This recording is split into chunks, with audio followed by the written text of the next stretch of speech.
நீங்கள் பார்த்துக் கொண்டிருப்பது நியூஸ் 21 செய்திகள். தமிழ்நாடு செய்திகளை உடனுக்குடன் தெரிந்து கொள்ள நியூஸ் 21 செய்திகளை பாருங்கள். உண்மை, உழைப்பு, உயர்வு. விழுப்புரம் மாவட்டம் செஞ்சி வட்டம் இல்லோடு அரசு மேல்நிலைப் பள்ளியில் முன்னாள் பள்ளி மாணவர்கள் இணைந்து நடத்தும் பள்ளி நூற்றாண்டு விழா சிறப்பாக நடைபெற்றது.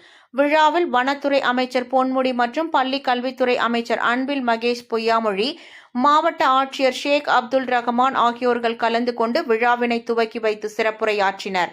அப்போது அமைச்சர்கள் பேசுகையில், தமிழ்நாடு முதலமைச்சர் கல்வித்துறையில் பல்வேறு சிறப்பு திட்டங்களையும் தொடர்ந்து செயல்படுத்தி கொண்டு வருவதாகவும், கல்வியின் தரத்தினை உயர்த்தி வருவதோடு கிராமப்புற மாணவர்கள் மாணவியர்கள் அதிக அளவில் தொடர்ந்து உயர்கல்வி வரை படிப்பதற்கான நல்ல வாய்ப்பினை சிறந்த முறையில் ஏற்படுத்தி கொடுத்து வருகிறார் என்றும், இவ்வாய்ப்பினை பயன்படுத்தி கொண்டு மாணவர்கள் நல்ல முறையில் படித்து முடித்து நல்ல நிலைமைக்கு சென்றாலும், உலகத்தில் எப்பகுதிக்கு சென்று வசதி வாய்ப்பு கிடைக்க பெற்றாலும் தங்களுக்கு ஏன் இப்படியாக இருந்த பள்ளிக்கும் தங்களுக்கு கற்பித்த ஆசிரியர்களையும் மறவாமல் இருப்பதோடு பள்ளியின் வளர்ச்சிக்கு உறுதுணையாகவும் இருந்திட வேண்டும் என்று அமைச்சர்கள் பேசினர்.